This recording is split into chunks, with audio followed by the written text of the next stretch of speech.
c'est certain que le diagnostic est posé par un médecin. Alors, mais souvent, la famille va se baser sur un changement qui est vraiment très spectaculaire dans la routine de la personne. Quelqu'un qui a toujours fait à manger, tout d'un coup, il n'est pas capable de faire une soupe. Qui va placer le lait dans l'armoire. C'est pas juste de dire on a perdu nos clés, mais c'est de dire j'ai des clés, ça sert à quoi? Alors, c'est souvent ce qui détermine qu'il y a un problème. Et bien sûr, après ça, bien, il faut avoir le diagnostic d'un médecin qui va faire une série de tests cognitifs pour voir si la personne a des pertes à ce niveau-là. On a l'impression qu'il y a de plus en plus de personnes atteintes. Qu'en est-il exactement? Bien, oui, il y a de plus en plus de personnes atteintes parce qu'il y a de plus en plus de gens qui vivent vieux.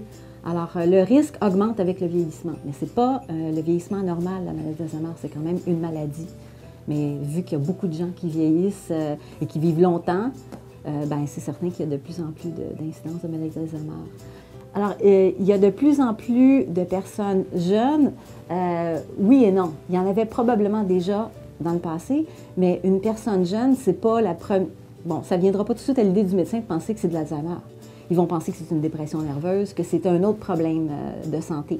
Alors, c'est pour ça qu'avant, il y en avait beaucoup moins qui finissaient par arriver avec un diagnostic de maladie d'Alzheimer. Aujourd'hui, bien, les gens se rendent compte que oui, ça peut arriver à une personne plus jeune. Je pense que le plus jeune au monde, c'est 24 ans. Madame Lalande, qu'est-ce qui attend une personne à partir du moment où elle a un diagnostic d'Alzheimer? Qu'est-ce que devient sa vie?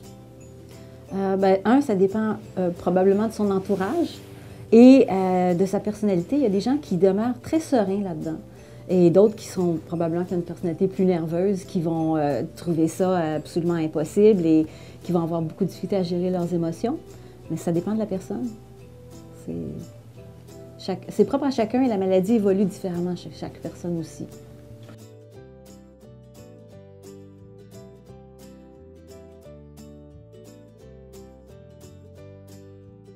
C'est certain que la famille est là pour prendre des décisions, s'assurer que la personne va demeurer quand même, qu'il va avoir les soins qu'elle a besoin et qu'elle va être en sécurité. Bien sûr, ils ont besoin d'aide. Mais en fait, c'est juste de continuer à vivre avec eux, de leur parler, de leur faire confiance qu'ils sont encore capables d'interagir avec nous, de communiquer. Si on voit ça comme, bon, ben, la personne atteinte, elle ne sait plus, s'en souvient plus, puis on ne lui parle plus, bien, je pense que n'importe qui, même avec toutes les facultés qu'on a, si personne nous parle, bien, on va finir par plus être capable de parler. Alors, c'est la même chose, c'est de poursuivre nos communications avec eux, puis les jeux qu'on peut avoir, puis des fois, vraiment, ils nous surprennent. Mmh.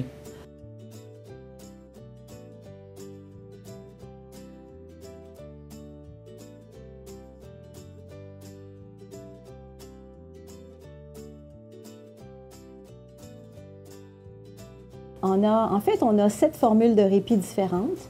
Il y en a 2 formules qui sont à la résidence. Il y a aussi un centre de jour qu'on a pour les personnes atteintes qui permettent du répit aux proches. Et on va à domicile faire du répit aussi. On fait aussi de la consultation à domicile. Alors, on va rejoindre les gens où ils sont.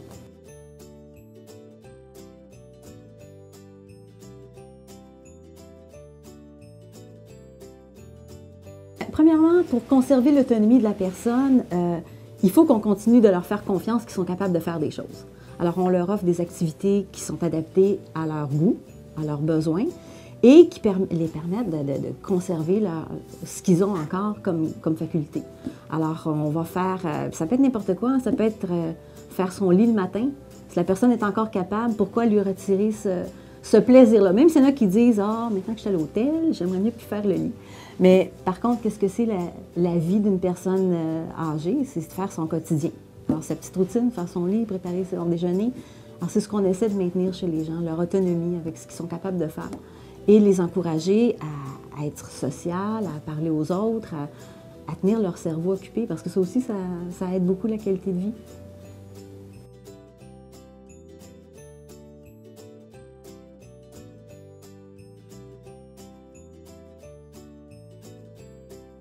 Alors, ce livre, c'est un journal photographique et c'est l'évolution de la maladie d'Alzheimer chez cette dame, qui est la mère de l'artiste, M. Jean Groté, photographe.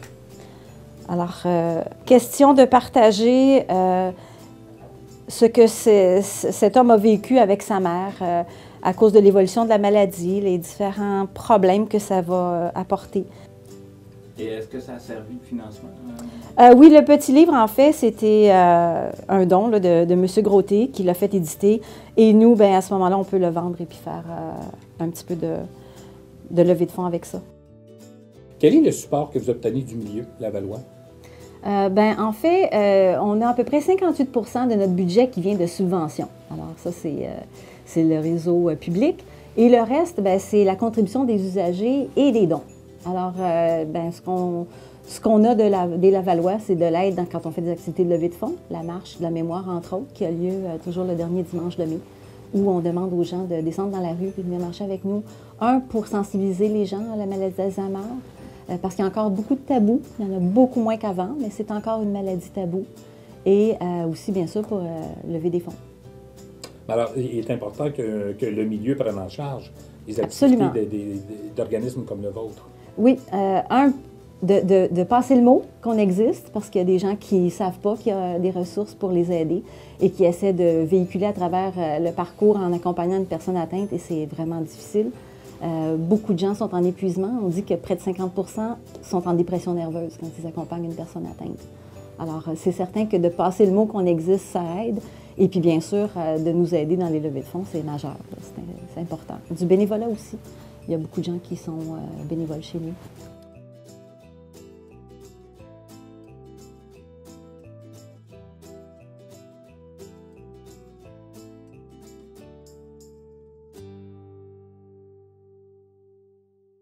Thank you.